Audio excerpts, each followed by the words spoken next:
Nerderotic.com. Batwoman is a fictional superheroine appearing in American comic books published by DC Comics. Catherine Kate Kane is a wealthy heiress who becomes inspired by the superhero Batman. I will repeat, inspired by the superhero Batman, and chooses, like him, to put her wealth and resources towards a campaign to fight crime as a masked vigilante in her home of Gotham City.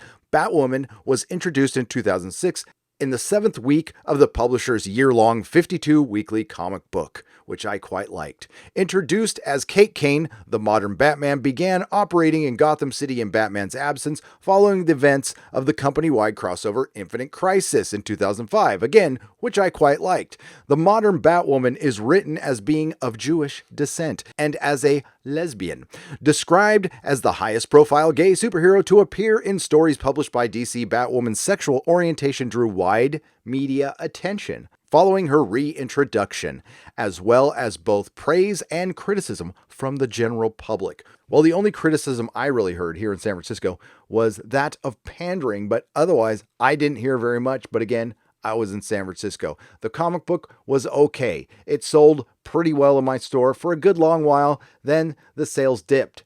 Now, this Batwoman clip is called Times Are Changing. Now, I missed out on all the fun when the original Batwoman trailer came out. I was way too busy doing Game of Thrones stuff, but I think I can take time out of doing my next Orville video for Geeks and Gamers to cover the 40-second trailer that came out. How much damage could be done in 40 seconds? Well, I certainly have thoughts on the first trailer, not too different from everybody else's. They did make the conscious decision to have Batwoman not be inspired by Batman, but be angered by him and steal all his stuff, and then get mad when people call her Batman, because I'm sure so many people are going to confuse her, the 105-pound Batwoman, for the 200-something pound Batman. Happens all the time, I'm sure.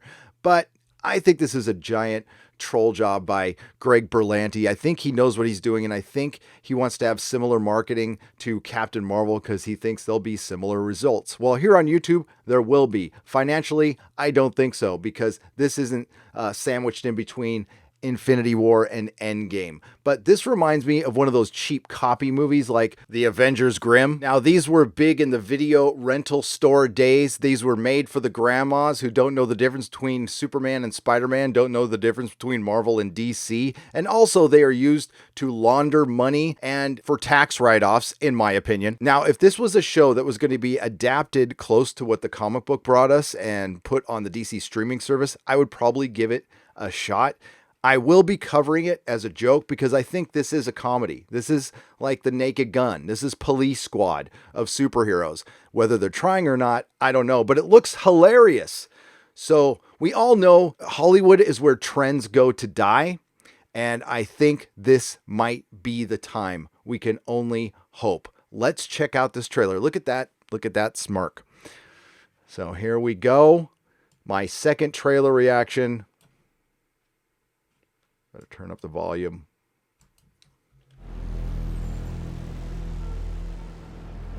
I wouldn't do that if I were you. It only encourages them. Oh, you got that right. So, okay, we're going to stop right there. They are definitely trolling us. Let's go back and listen to that opening one more time.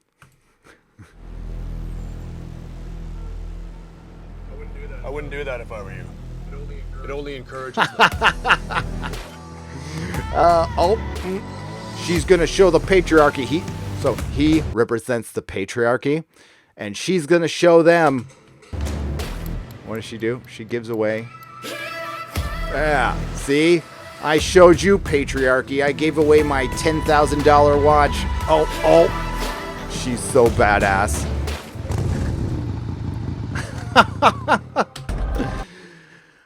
Oh my God. Yeah, they're trolling us. This is a big joke. They're having a good laugh in the CW. These are the people who produce Supergirl, quite possibly the worst show to ever be put on television. So, wow, I'm certainly glad I wasted 40 seconds of my life on that. There you go. There you got a trailer reaction for Batwoman. A show that I'm sure will change television forever. Stunning and brave. Stunning and brave.